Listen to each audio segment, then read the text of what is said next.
Hello students. आज हम देखेंगे बायोलॉजी के एक बहुत ही इंपॉर्टेंट टॉपिक जिसका नाम है डीएनए फिंगरप्रिंटिंग। डीएनए फिंगरप्रिंटिंग में बच्चे काफ़ी ज़्यादा कंफ्यूज रहते हैं, तो आज हम डीएनए फिंगरप्रिंटिंग को देखेंगे, बहुत ही आसान भाषा में समझेंगे कि ये होता क्या है। डीएनए फिंगरप्रिंटिंग, तो यहाँ पर सबसे बड़ा कन्फ्यूजन आता है ये फिंगरप्रिंटिंग।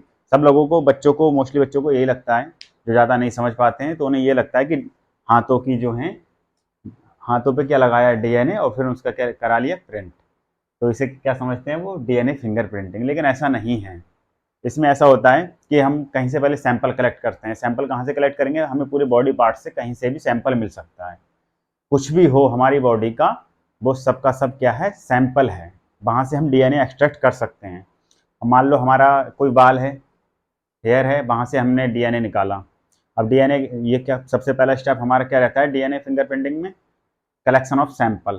जब सैंपल को क्या कर लेते हैं, कलेक्ट कर लेते हैं, फिर उसके बाद उसमें से क्या करते हैं, डीएनए को निकालते हैं।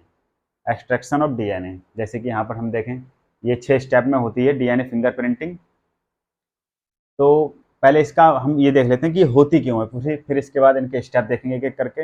हम डीएनए फिंगरप्रिंटिंग इसलिए कराते हैं ताकि हम जो क्राइम सीन पर अगर किसी ने कोई मर्डर किया है तो हम मर्डरर को पहचानने में जो है डीएनए फिंगरप्रिंटिंग कराते हैं, और पैटर्निटी मैटरनिटी चेक करने में भी क्या करते हैं, पता इसका यूज करते हैं डीएनए फिंगरप्रिंटिंग का।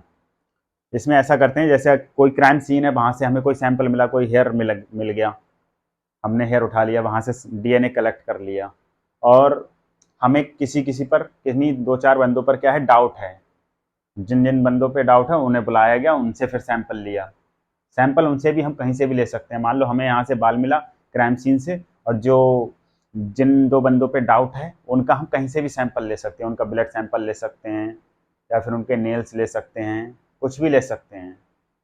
तो उन दोनों का सैंपल लेके फिर उनके डीएनए का क्या करते हैं, डीएनए एक्सट्रैक्ट करते हैं। फिर डीएनए एक्सट्रैक्ट करने के बाद उसमें डीएनए में एक सीक्वेंस होता है, वो प्रॉपर हर एक इंसान का क्या रहता है, अलग अलग रहता है। लेकिन क्राइम सीन पर जो मिला है और जिन पर हमें डाउट है कि इनमें से कोई हो सकता है, तो अगर उनमें से कोई अगर मर्डर मर्डर करने वाला होगा तो वो उसका वो मैच कर जाएगा डीएनए। तो डीएनए की मैचिंग को हम बोलते हैं क्या, डीएनए फिंगरप्रिंटिंग, ना कि हाथ की इनको, हाथ की फिंगरप्रिंटिंग को, मैचिंग को नहीं बोलते हैं। डीएनए फिंगरप्रिंटिंग को ही क्या बोलते हैं, डीएनए फिंगरप्रिंटिंग, डीएनए की मैचिंग को, जो कि कितने स्टेप में होती है, 6 स्टेप में होती है। सबसे पहले हमें जो सैंपल मिला वहां से हम क्या करेंगे, डीएनए को आइसोलेट करेंगे। डीएनए को हमने क्या कर लिया, आइसोलेट कर लिया, आइसोलेशन ऑफ डीएनए कर लिया। फिर क्या करते हैं, डीएनए को क्या करेंगे, तोड़ेंगे। डीएनए को तोड़ेंगे, डीएनए को तोड़ने के बाद उनके छोटे छोटे क्या हो जाएंगे, कुछ छोटे फ्रेगमेंट होंगे, कुछ बड़े फ्रेगमेंट होंगे। जैसे ये कह लिया मैंने डीएनए। डीएनए सबसे पहले आइसोलेशन किया। आइसोलेशन डीएनए किस किस तरीके से करते हैं, चिल्ड एथेनॉल डाल देते हैं, और क्या करते हैं, बाय स्पूलिंग मेथड हम डीएनए को क्या कर लेंगे, एक्सट्रैक्ट कर लेंगे। अब ये आ गया हमारे पास डीएनए। अब इसके बाद क्या करेंगे, इसका डाइजेशन करेंगे। आरई एंजाइम का मतलब है रेस्ट्रिक्शन एंडोन्यूक्लियेज एंजाइम। ये क्या करते हैं, इसे तोड़ देते हैं। जैसे काफ़ी बड़ा डीएनए सेगमेंट है ये, मान लो, तो कुछ इतने बड़े सेगमेंट बने, कुछ छोटे बने, कुछ और छोटे बने, कुछ और छोटे बने, कुछ इतना बड़ा बन गया सेगमेंट। तो इस तरीके से क्या बनेगा, ये सेगमेंट बन गए डीएनए के। तो अब ये कुछ सेगमेंट बन गए डीएनए के, कुछ बड़े कुछ छोटे, इस तरीके से। लेकिन हमें भी इन्हें एक प्रॉपर प्रोपोर्शन में रखना है कि बड़े डीएनए ऊपर, छोटे डीएनए, फिर उससे छोटे डीएनए, फिर उससे छोटे डीएनए। इस तरीके से हमें इन्हें क्या करना है, एक लाइन में लगाना है। तो उस लाइन में लगाने की जो प्रोसेस होती है उसे हम कहते हैं जेल इलेक्ट्रोफोरेसिस। हम अब क्या करेंगे, इस डीएनए का जेल इलेक्ट्रोफोरेसिस करेंगे। अब जेल इलेक्ट्रोफोरेसिस में क्या होता है, ये देखो, डीएनए पर कैसा चार्ज होता है बच्चों, डीएनए पर चार्ज होता है नेगेटिव, और जेल इलेक्ट्रोफोरेसिस में कुछ बैल होते हैं। ये देखो बैल, बैल मतलब कुएं, इस तरीके से होते हैं। अब यहाँ पर क्या है, बैल, बैल का मतलब यहाँ पर हम डीएनए को क्या करेंगे, लोड करेंगे। ये जो डीएनए है यहाँ पर हम लोड कर रहे हैं इस तरीके से। ये डीएनए हमने यहाँ पर डाल दिया। अब डीएनए यहाँ पर डाल दिया, और यहाँ पर क्या होता है, एक मीडियम होता है, अगार का मीडियम।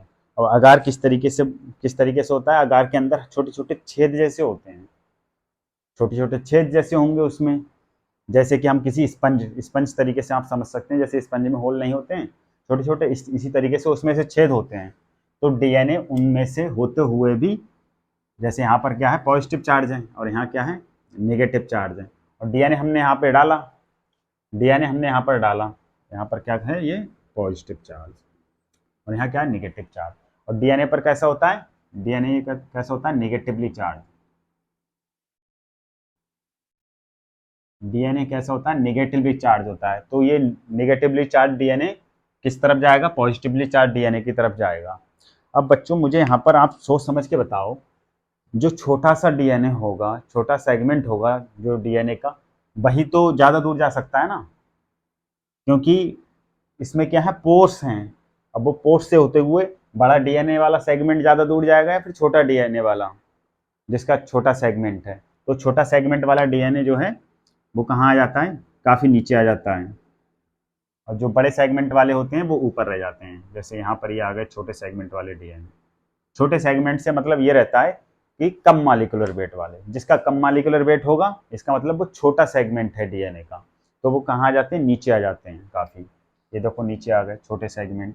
और जिनके बड़े सेगमेंट हैं इस तरीके से हम क्या करते जाएंगे, बड़े करते जाएंगे सेगमेंट को। ये देखो थोड़े बड़े सेगमेंट हैं ये बड़े सेगमेंट वाले डीएनए क्या रह गए, ऊपर रह गए, और छोटे सेगमेंट वाले क्या आ गए, नीचे आ गए। यहाँ पर क्या होंगे, लो मॉलिक्यूलर वेट, MW मतलब मॉलिक्यूलर वेट, यहाँ पर क्या होगा high molecular weight, high molecular weight DNA का। तो अब हमें हमें यहाँ पर कुछ बैंड मिल गए ये डीएनए के, लेकिन ये हैं कैसे डीएनए, ये सारे सारे क्या हैं, डबल स्टैंडर्ड डीएनए हैं ये, ना कि सिंगल स्टैंडर्ड। क्योंकि हमने देखो इधर से कैसे डाला है डीएनए, डबल स्टैंडर्ड वाला डीएनए डाला है, तो ये भी एक एक सेगमेंट जो है वो डबल स्टैंडर्ड डीएनए का सेगमेंट है ये। यहाँ पर मैं शो नहीं कर रहा हूँ, लेकिन है क्या, ये डबल स्टैंडर्ड डीएनए का सेगमेंट है, लेकिन कैसा सेगमेंट है जिसमें मॉलिक्यूलर वेट क्या है वो काफ़ी कम है। तो वो यहाँ पर आ गया। अब इलेक्ट्रोस्टैटिक फोर्स ऑफ अट्रैक्शन की वजह से भी आ जाता है, और इसमें पोर्स का साइज काफ़ी कम होता है और इनका साइज भी क्या है कम है, तो ये काफ़ी जल्दी जो है नीचे आ जाते हैं। नीचे आ जाने का मतलब मेरा वो नहीं है, इस तरीके से बता रहा हूँ। वो काफ़ी, इनमें कौन सा इफेक्ट चलता है, किस इफेक्ट के थ्रू ये नीचे आते हैं, सीविंग इफेक्ट। सीविंग इफेक्ट का मतलब क्या होता है, ये क्वेश्चन बनता है यहाँ पर, सीविंग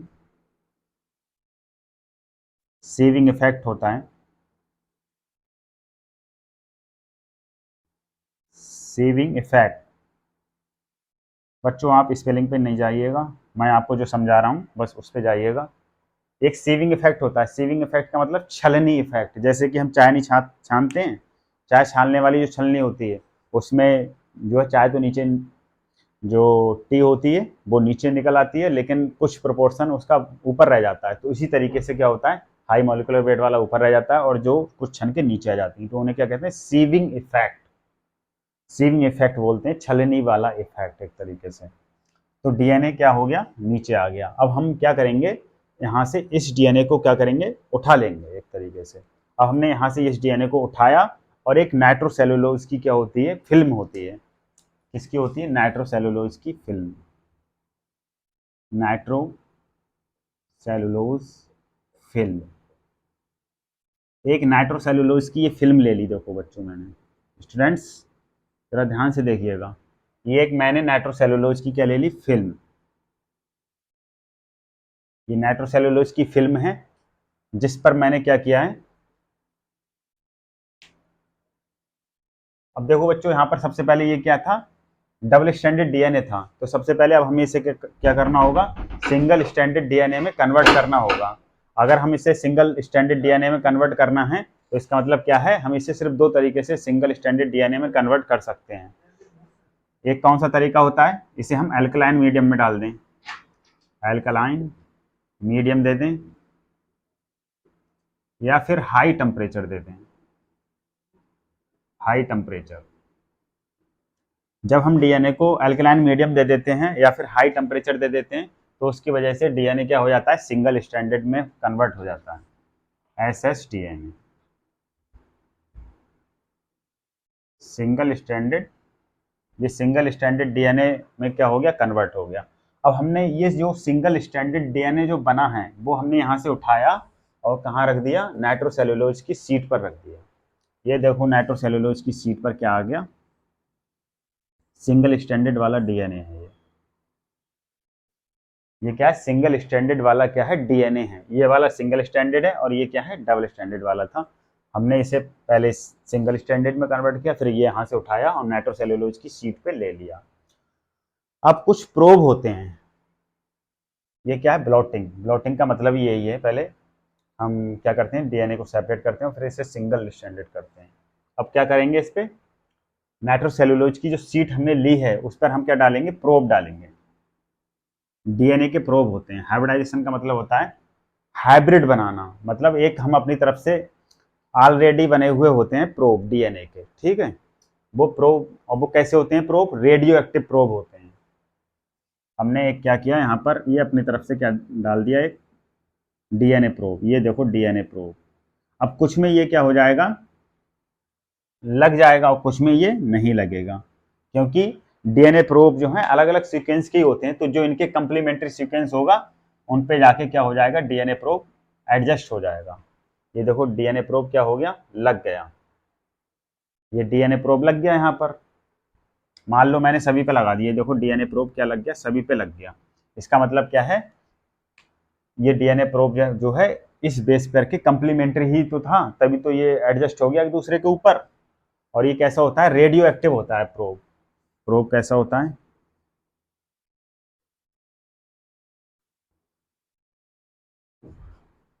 डीएनए प्रोब था ये, डीएनए प्रोब था, लेकिन कैसा था, रेडियो एक्टिव।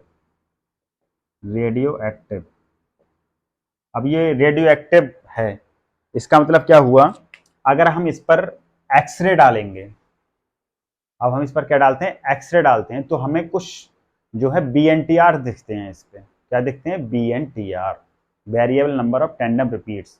कुछ सीक्वेंस होते हैं लगभग 11 से 60, वो जो है हर एक पर्सन में क्रोमोसोम वाइज वेरी करते हैं। लेकिन जैसे क्रोमोसोम पे तो जैसे क्रोमोसोम नंबर 7 है, तो उसके ही पर्सन के दूसरी सेल में क्रोमोसोम नंबर 7 पर जो है बीएनटीआर सेम ही रहेंगे, वो नहीं वेरी होने वाले। लेकिन अगर मैं किसी अदर पर्सन में देखूं तो उसके सेम क्रोमोसोम पर दूसरी सेल्स में जो है बीएनटीआर का नंबर क्या होगा, सेम रहेगा। अभी हम समझते हैं इस चीज़ को बड़े अच्छे से। यहाँ पर ब्लॉटिंग होती है, कई 3 तरीके की ब्लॉटिंग होती है।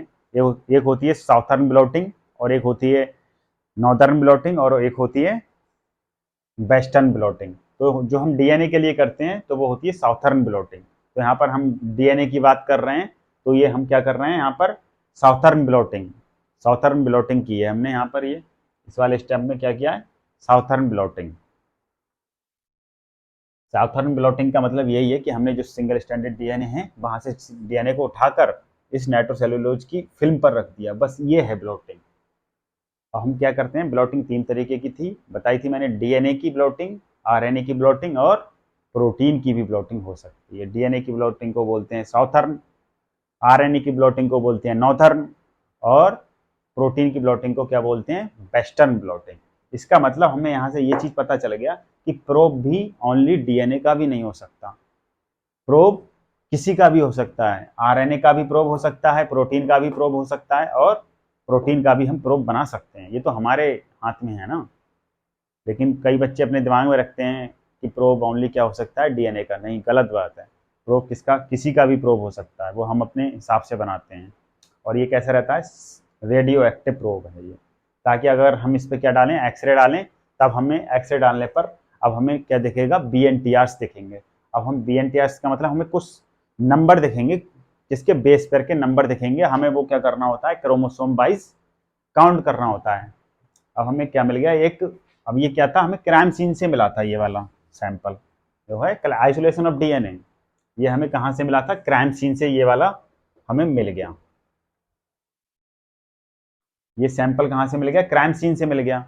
ऐसे ही जो 2 बंदे जिन पर हमें क्या था, शक था कि ये दोनों क्या हो सकते हैं, इन्होंने क्राइम किया है, तो हम उन दोनों बंदों का क्या लेंगे, सैंपल लेंगे और उनमें भी क्या कराएंगे, यही सारी प्रोसेस कराएंगे। उनमें भी क्या कराएंगे, यही सारी प्रोसेस उनमें भी कराएंगे।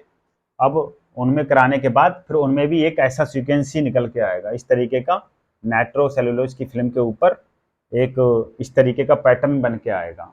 अब जो पैटर्न बन के आता है वही पैटर्न हम क्या करेंगे, मैच करेंगे, जिसका बिल्कुल एग्जैक्ट मैच करेगा। देखो अगर हम किसी, जैसे हमें अगर ये पहचान करना है कि किसने क्राइम किया है, तो क्राइम करने में तो उसका क्या है, बिल्कुल एग्जैक्ट मैच करना चाहिए पैटर्न। लेकिन अगर हमें मैटरनिटी और पैटर्निटी चेक करना है तो जो है, जैसे दो क्रोमोसोम है, ये देखो दो क्रोमोसोम है, तो दो क्रोमोसोम में से किसी एक का मैच करना चाहिए। जैसे ये दोनों क्रोमोसोम है, तो दोनों क्रोमोसोम में से किसी एक ही है, तो क्रोमोसोम एक ही, लेकिन उसके दो स्ट्रैंड है ना, एक ऊपर वाला एक नीचे वाला, तो दोनों में से किसी एक पार्ट का क्या करना चाहिए, मैच करना चाहिए। अगर दोनों का मैच कर जाएगा तो वो इंसान तो सेम ही हो जाएगा ना, फिर अगर दोनों मैच कर गए तो इसका मतलब मैटरनिटी और पैटर्निटी चेक करने में हमें हाफ नंबर ऑफ DNTR क्या करने होते हैं, चेक करने होते हैं, या तो किसी ऊपर वाले के या फिर किसी नीचे वाले के। ओके, लेकिन क्राइम सीन पर अगर किसी ने मर्डर किया है या फिर कोई क्राइम किया है तो उसके लिए हमें पूरा क्या है, बंदा ही मैच कराना होता है, पूरा बंदा, मतलब एग्जैक्ट डाटा मैच करना चाहिए। अब यहाँ पर मैं एक एग्जाम्पल ले रहा हूँ, जो कि एक एनसीईआरटी का एग्जाम्पल जो दिया है, उसमें अगर आपने सॉल्व नहीं किया हो तो आप समझ सकते हैं कि उसमें से जो एनसीईआरटी में डाटा दिया गया है ABC का वाला, तो उनमें A और B में से कौन है, अपराधी कौन है, हमें ये पहचान करना है कि अपराधी कौन है। तो यहाँ पर हम अब ये डाटा मैच करेंगे। तो बच्चों हमने यहाँ पर ये एक एनसीईआरटी का एग्जाम्पल ले लिया है, जो एनसीईआरटी में दिया हुआ है। बहुत ही अच्छा एग्जाम्पल है, बच्चे ऐसे ही छोड़ देते हैं, लेकिन आज मैंने ये यहाँ पे रख दिया है। अब आप इसे देखकर बताइएगा कि A और B में से कौन सा जो है अपराधी है, किसने क्राइम किया है। देखो C4 क्या है, ये हमने क्राइम सीन से क्या लिया है, सैंपल लिया था। ये तो मैंने ये पहले का है डायग्राम, इस पर ध्यान नहीं दीजिएगा। मान लो यही जो मैंने क्राइम सीन से लिया था वो क्या है, ये वाला है, और ये भी क्या है, एक तरीके से क्राइम सीन से मैंने क्या लिया था, डीएनए मिल गया था वहाँ से, तो उसमें इस तरीके का इस पैटर्न दिखा था, लेकिन उसमें अंदर कैसा दिख रहा था, ऐसा डाटा दिख रहा था। इसके अंदर जब हमने एक्सरे डाला तो हमें ये वाला डाटा दिखा, और जब ये वाला डाटा दिखा तो उससे हमें फिर ये दिखा, और फिर ये जब ये दिख रहा है तो हम इसे काउंट करके जो है मैच कर लेते हैं। तो ये जो सीट होती है, सीट के ऊपर कुछ नंबर पड़े होते हैं, ये नंबर क्या दर्शाते हैं, नंबर ऑफ टैंडम रिपीट्स। ये क्या है, नंबर क्या शो कर रहे हैं, ये सारे नंबर क्या हैं, नंबर ऑफ टैंडम रिपीट्स।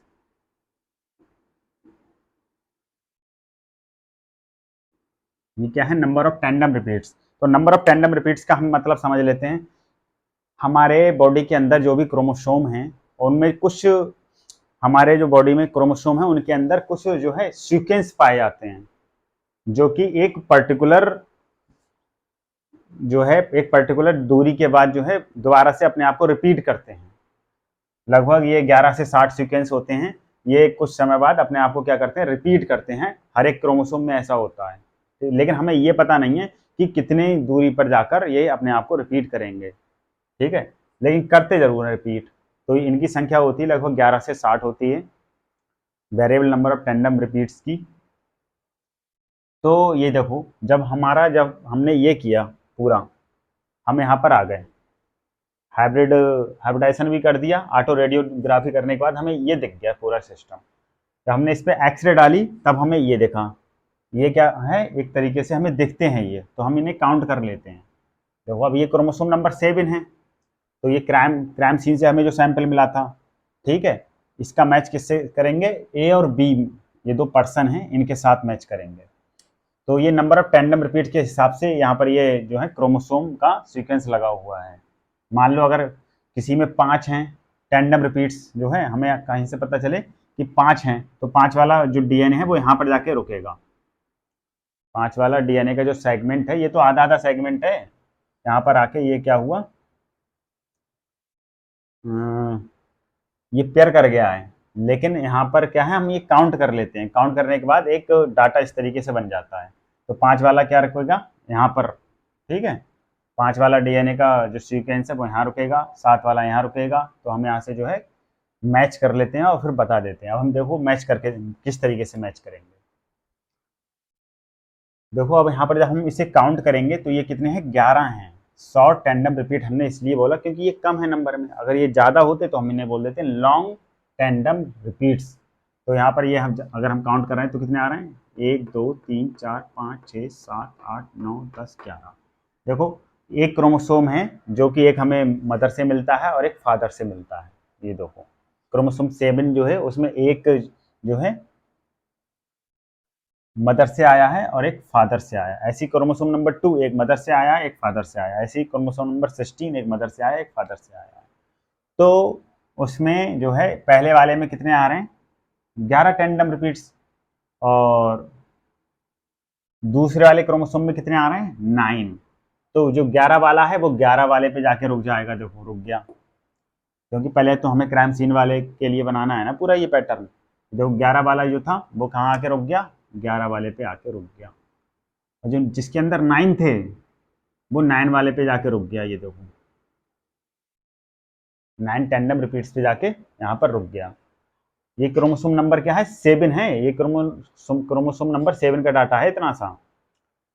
लेकिन अगर हम इसे मैच करेंगे इन दोनों से तो हम क्रोमोसोम नंबर 7 से ही मैच करेंगे। ऐसा नहीं करेंगे कि क्रोमोसोम नंबर 7 का डाटा क्रोमोसोम नंबर 2 से मैच कर दें, नहीं, ऐसा नहीं करेंगे।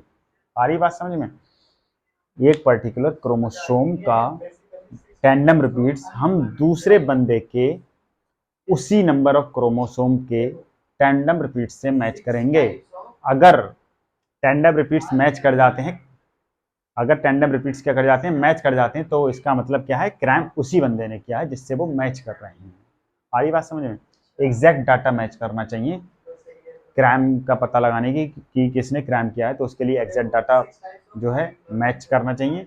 और मैटरनिटी और पैटर्निटी चेक करने के लिए कोई एक मैच करना चाहिए। मैं उस पर भी एक क्वेश्चन कराऊंगा आपके लिए।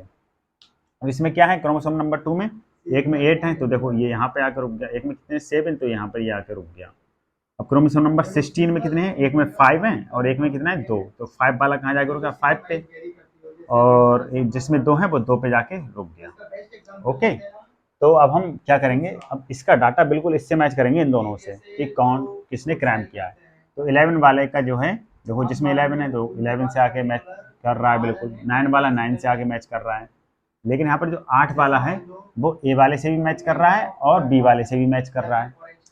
तो जो डीएनए फिंगरप्रिंटिंग है क्राइम के रिस्पेक्ट में अगर हम बात करें तो जो है पार्सली मैच नहीं करना चाहिए, कंप्लीटली मैच करना चाहिए। तो देखो यहाँ पर ये पार्सली मैच कर रहा है, तो मान लो इसमें 8 है तो दूसरे बंदे में भी तो 8 हो सकते हैं कभी कभी। ऐसा तो है नहीं कि कभी उसमें 8 टैंडम रिपीट नहीं हो सकते हैं। कोई भी अदर क्रोमोसोम का क्या पता 8 टैंडम रिपीट्स हो तो वो 8 वाले पे जाकर रुक जाएगा। तो इसलिए हम कहते हैं कि जब भी हमें क्राइम सीन का, क्राइम किसने किया इस चीज़ का पता लगाना है तो हमें कंप्लीटली मैच कराना होता है।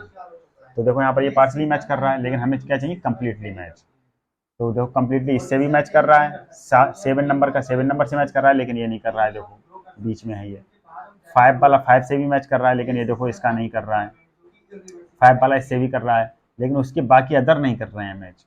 लेकिन ये कंप्लीटली डाटा किससे मैच कर रहा है, सी का मैच कर रहा है बी से कंप्लीटली। इसका मतलब हमें क्या पता चल गया, बी क्या है, बी बंदे ने क्या किया है, क्राइम किया है।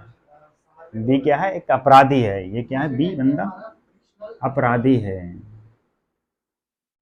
बी ने क्या किया है, अपराध किया है। बी बंदा क्या है, अपराधी है।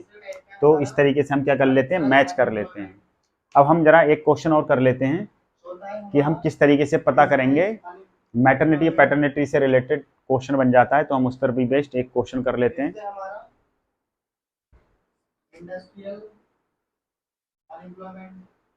जैसे कि मैटरनिटी और पैटर्निटी पर बेस्ड इस तरीके से क्वेश्चन बनता है कि इनमें से कौन सा फैमिली मेंबर नहीं है, ये क्वेश्चन बन जाता है। तो इनमें से कौन सा फैमिली मेंबर नहीं है।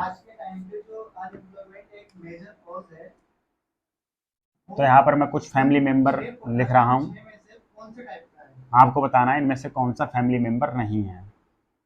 4 मेंबर हैं, उनके इस तरीके से ये बना रहा हूँ मैं, ऑटो रेडियोग्राफी कर रहा हूँ। या फिर डीएनए फिंगरप्रिंटिंग बोल दो, एक ही बात है। ये बंदा ए है, ये बी है, ये सी है और ये डी है। लेकिन अब इन 6 में से आज आज के टाइम की अगर बात करते हैं मॉडर्न एरा की, तो इन 6 में से कौन सा अनएम्प्लॉयमेंट एक मेजर कॉज है अमंग यूथ?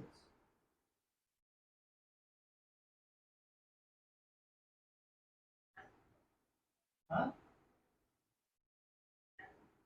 नहीं,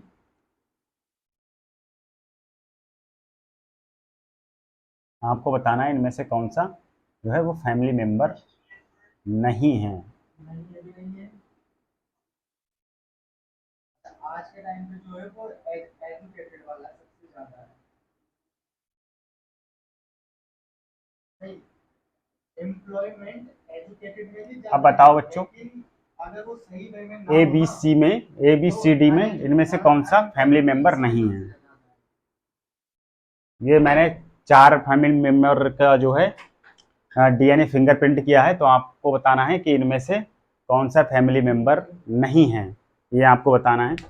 तो देखो, मैंने अब थोड़ी देर पहले बताया था कि मैटरनिटी और पैटर्निटी चेक करने के लिए हाफ क्रोमोसोम जो है वो मैच करने चाहिए।